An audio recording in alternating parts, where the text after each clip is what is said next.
live now to Washington now are Myron Ebell, who's Director of Energy and Global Warming Policy at the Competitive Enterprise Institute. Very good afternoon to you. Thank you for joining us here on Sky News.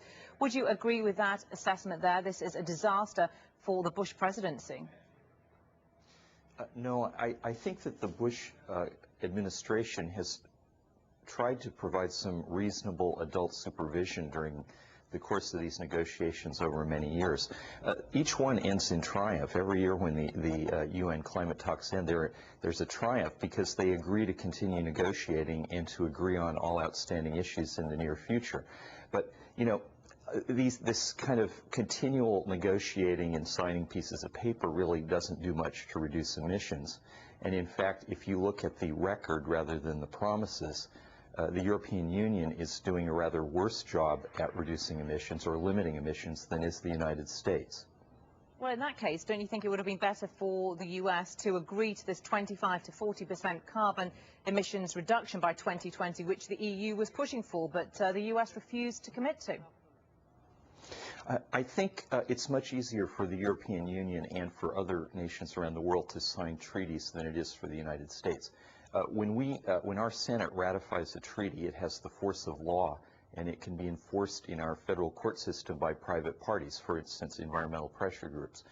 That's not true of any other country in the world. So when Britain or the EU says that we'll do this, and then you don't do it, there are no consequences. But when the United States signs something, there are definitely consequences. So I think wouldn't that be better for there to be consequences? Then states would be more committed because they'd have to adhere to these reductions.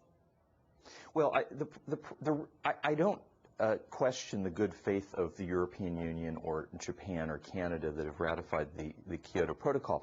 But the fact is that no one is going to meet their targets. Britain may and Germany might, but the EU as a whole is not going to meet its targets. And so the piece of paper, it sounds good, but in reality it's much harder to cut emissions than is hoped. The reality is that the economics and the technology for cutting emissions are not here yet. And therefore I don't think it matters very much how many pieces of paper are signed. We're actually going to have to wait for technology to catch up. Well, it's interesting, while the Bush administration is resisting these moves, 25 states in America, more than 600 cities, have committed themselves to reducing emissions put in place by Kyoto. So if it's good enough for them, why not good enough for the rest of the country? Well, I've been following some of those fairly closely. I was just out in California last week, and I don't actually see much progress. I think mostly it's symbolism, and the heavy lifting is far in the future for when, example, Governor Schwarzenegger is out of office.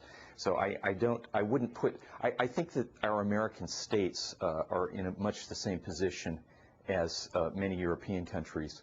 It's easy to make all these promises. You get a lot of political mileage out of them, and then you hope that somebody in the future actually does something to carry them out. I don't actually see much in the way of emissions reductions in the states. But surely you have to start somewhere, and while you perhaps dismiss these as empty promises, easy to make while you're in power, and then perhaps just let go by the wayside, surely you have to make promises now, and those commitments now, as most environmentalists agree, time is running out, and carbon emissions have to be cut, and soon, before it's too late and irreversible change occurs.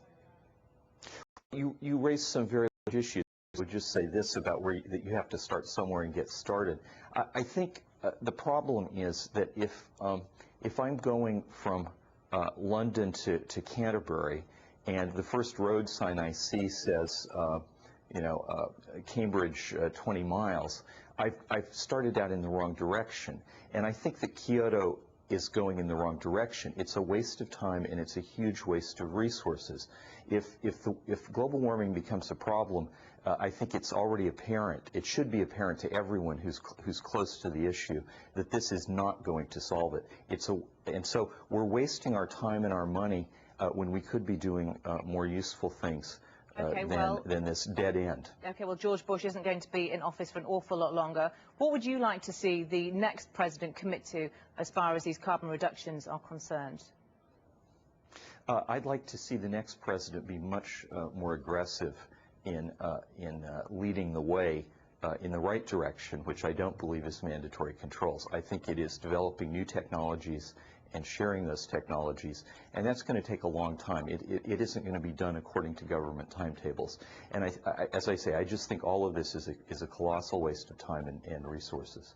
Myron Ebell, thank you very much for joining us this afternoon from Washington.